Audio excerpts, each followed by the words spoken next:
नमस्कार, आकाशवाणी चंडीगढ़ से प्रादेशिक समाचारों के साथ मैं पंकज धीमान। सबसे पहले पेश है मुख्य समाचार। भारत ने वैश्विक नवाचार सूचकांक में 40वां स्थान बरकरार रखा है। सूचना और प्रसारण मंत्रालय ने केबल टेलीविजन नेटवर्क नियम 1994 में बहुप्रणाली प्रचालक पंजीकरण के नवीकरण संबंधी नियमों में संशोधन बारे अधिसूचना जारी की। हरियाणा सरकार ने कपास किसानों को क्षतिपूर्ति के लिए 1 अक्टूबर से ई क्षतिपूर्ति पोर्टल खोलने के निर्देश दिए। आज शहीद आजम भगत सिंह की 116वीं जयंती पर उन्हें श्रद्धांजलियां अर्पित की गईं।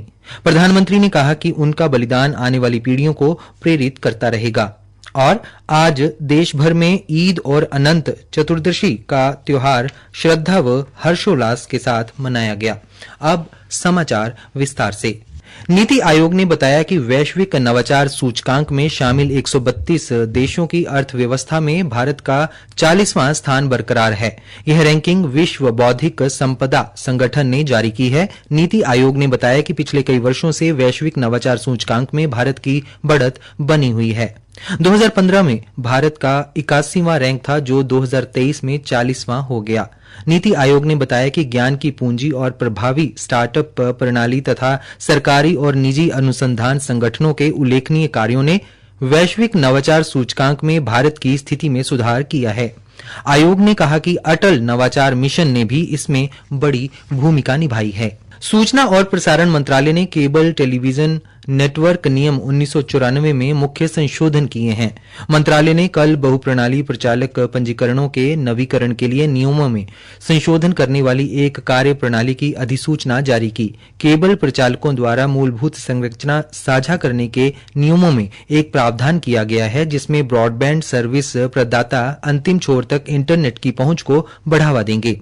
सूचना और प्रसारण मंत्रालय ने ब्रॉडबैंड सेवा पोर्टल पर बहु प्रणाली प्रचालक ऑनलाइन पंजीकरण के नवीकरण के लिए आवेदन करेंगे। बहु प्रणाली प्रचालकों का पंजीकरण 10 वर्षों की अवधि तक नवीकृत किया जाएगा। पंजीकरण के नवीकरण का आवेदन पंजीकरण की वैधता समाप्त होने के 2 से 7 महीने के पहले करना होगा। हरियाणा के कृषि एवं किसान कल्याण मंत्री जयप्रकाश दलाल ने कृषि एवं राजस्व विभाग के अधिकारियों को 1 अक्टूबर से ई क्षतिपूर्ति पोर्टल खोलने के निर्देश दिए हैं, ताकि किसान अपनी कपास की फसल को हुए नुकसान का ब्यौरा इस पोर्टल पर दर्ज करा सकें। एक सरकारी प्रवक्ता ने बताया कि इसके अलावा उन्होंने कृषि विभाग के अधिकारियों को कपास फसल के नुकसान का आंकलन कर रिपोर्ट सरकार को प्रस्तुत करने के भी निर्देश दिए हैं, ताकि राजस्व विभाग द्वारा आकलन रिपोर्ट के आधार पर फसल में हुए नुकसान के लिए वित्तीय सहायता प्रदान की जा सके।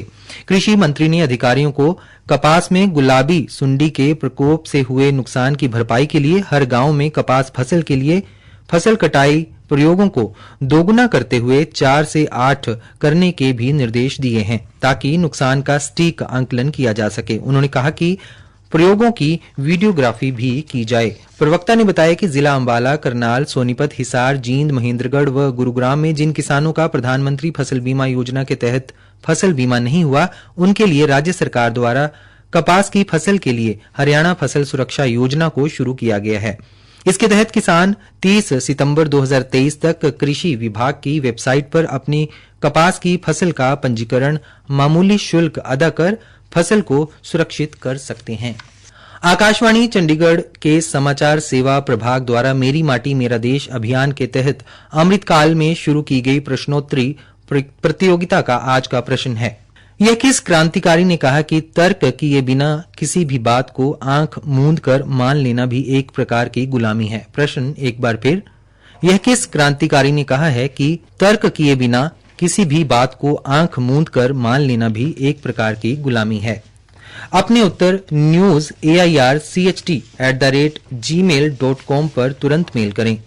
कल पूछे गए प्रश्न का उत्तर है, 27 सितंबर को सरदार वल्लभ भाई पटेल के बड़े भाई एवं महान स्वतंत्रता सेनानी विठल भाई पटेल की जयंती मनाई जाती है। इस प्रश्न का सही उत्तर देने वाले हमारे विजेता हैं पंजाब के मलेरकोटला से कृषि।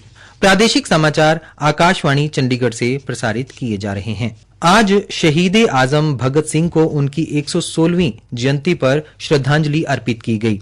प्रधानमंत्री नरेंद्र मोदी ने शहीद भगत सिंह की जयंती पर उन्हें श्रद्धा सुमन अर्पित करते हुए कहा, एक सोशल मीडिया पोस्ट में कहा कि देश की आजादी के लिए उनका अडिग समर्पण और बलिदान आने वाली पीढ़ियों को प्रेरित करता रहेगा। शहीद भगत सिंह को बहादुरी की मिसाल बताते हुए प्रधानमंत्री ने कहा कि वे हमेशा भारत की न्याय और मुक्ति के लिए अथक लड़ाई के प्रतीक रहेंगे। केंद्रीय गृह मंत्री अमित शाह ने भी शहीद भगत सिंह को श्रद्धांजलि अर्पित की और कहा कि उनकी देशभक्ति और विचार चिरकाल तक राष्ट्रभक्ति की मशाल जलाते रहेंगे। हरियाणा के राज्यपाल बंडारू दत्तात्रेय ने भी आज राजभवन में शहीद आजम के चित्र पर माल्यार्पण कर उन्हें नमन किया और भावभीनी श्रद्धांजलि अर्पित की। उन्होंने कहा कि भगत सिंह एक सच्चे देशभक्त, राष्ट्रवादी, स्वतंत्रता सेनानी और महान क्रांतिकारी थे। उनके सर्वोच्च बलिदान को देश सदैव याद रखेगा। राज्यपाल ने कहा कि गरीब व असमर्थ बच्चों को सुशिक्षित, स्वस्थ और आत्मनिर्भर बनाना उनके प्रति सच्ची श्रद्धांजलि होगी। हरियाणा के विभिन्न जिलों में आज शहीद आजम भगत सिंह की जयंती मनाई गई। अंबाला शहर के राजकीय बहुतकनीकी संस्थान में इस उपलक्ष्य में विद्यार्थियों के लिए रोटरी क्लब की शुरुआत की गई ताकि क्लब के माध्यम से विद्यार्थी समाज सेवा में अपना योगदान दें। इस अवसर पर संस्थान के प्रधानाचार्य राजीव सप्रा ने भगत सिंह के जीवन पर प्रकाश डाला और छात्रों से शहीदों का सम्मान करने का आह्वान किया। पानीपत के विद्यालयों, महाविद्यालयों में भी शहीद को पुष्पांजलि अर्पित की गई और विचार गोष्ठियां व भाषण प्रतियोगिताएं करवाई गईं। सामाजिक संगठनों द्वारा जिले भर में आयोजित कार्यक्रमों में भगत सिंह के बलिदान को याद किया गया। हरियाणा सरकार कुरुक्षेत्र के प्राचीन सैनित सरोवर पर महर्षि दधीची की प्रतिमा स्थापित करेगी। आज कुरुक्षेत्र विकास बोर्ड द्वारा महर्षि की प्रतिमा स्थापित करने के लिए मंच निर्माण के कार्य की शुरुआत की गई। भूमि पूजन में कुरुक्षेत्र के अतिरिक्त उपायुक्त एवं कुरुक्षेत्र विकास बोर्ड के मुख्य कार्यकारी अधिकारी अखिल पिलानी, बोर्ड के मानद सचिव उपेंद्र सिंघल और 48 कोस तीर्थ समिति के अध्यक्ष मदन मोहन छाबड़ा शामिल हुए। इस अवसर पर श्री उपेंद्र सिंघल ने कहा कि 2 वर्ष पूर्व मुख्यमंत्री ने महर्षि दधीची की प्रतिमा स्थापित करने की घोषणा की थी। उन्होंने कहा कि इस प्रतिमा के पीछे सूर्य और साथ में भगवान इंद्र और वज्र की प्रतिमाएं भी स्थापित की जाएंगी।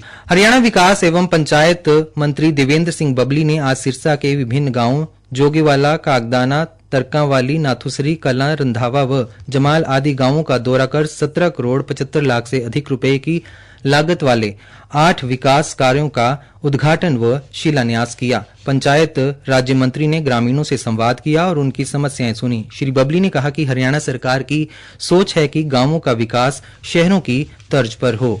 आज देश भर में ईद मिलाद उन नबी का त्योहार पूरी श्रद्धा के साथ मनाया जा रहा है। प्रधानमंत्री नरेंद्र मोदी ने नबी हजरत मोहम्मद की जयंती पर लोगों को बधाई दी है। एक सोशल मीडिया पोस्ट में प्रधानमंत्री ने समाज में भाईचारे और दयालुता की भावना और बढ़ने की कामना की है। हरियाणा में भी आज ईद का त्योहार पूरे उल्लास के साथ मनाया गया। इसी तरह अनंत चतुर्दशी का त्योहार आज श्रद्धा और उल्लास के साथ मनाया गया। आज श्रद्धालुओं ने गणेश चतुर्थी पर स्थापित की गई भगवान गणेश की प्रतिमाओं का पूजा अर्चना के अनुष्ठानों के बाद अपने आसपास के तालाब या नदी में विसर्जन किया। अनंत चतुर्दशी 10 दिन तक चले गणेश उत्सव के संपन्न होने पर मनाई जाती है। हरियाणा में मेरी माटी मेरा देश अभियान के तहत अमृत कलश यात्राएं निकाली जा रही हैं। सांसद नायब सिंह सैनी ने आज कैथल जिले के गांव संगरोली में अमृत कलश यात्रा की शुरुआत की। लोगों ने कलश में दिल्ली में बनने वाली अमृत वाटिका में अपने अपने घरों से मिट्टी भेंट की। उधर जींद के उपायुक्त मोहम्मद इमरान रजा ने बताया कि कल जिले के पेगा बुटानी, हस्सो, रायचंदवाला और गढ़ी गांव समेत कई गांवों में अमृत कलश यात्रा निकाली गई है। मुख्य समाचार एक बार फिर। भारत ने वैश्विक नवाचार सूचकांक में 40वां स्थान बरकरार रखा है। सूचना और प्रसारण मंत्रालय ने केबल टेलीविजन नेटवर्क नियम 1994 में बहुप्रणाली प्रचालक पंजीकरण के नवीकरण संबंधी नियमों में संशोधन बारे अधिसूचना जारी की। हरियाणा सरकार ने कपास किसानों की क्षतिपूर्ति के लिए 1 अक्टूबर से ई क्षतिपूर्ति पोर्टल खोलने के निर्देश दिए। आज शहीद आजम भगत सिंह की 116वीं जयंती पर उन्हें श्रद्धांजलियां अर्पित की गईं और आज देश भर में ईद और अनंत चतुर्दशी का त्योहार श्रद्धा व हर्षोल्लास के साथ मनाया गया। प्रादेशिक समाचार समाप्त हुए।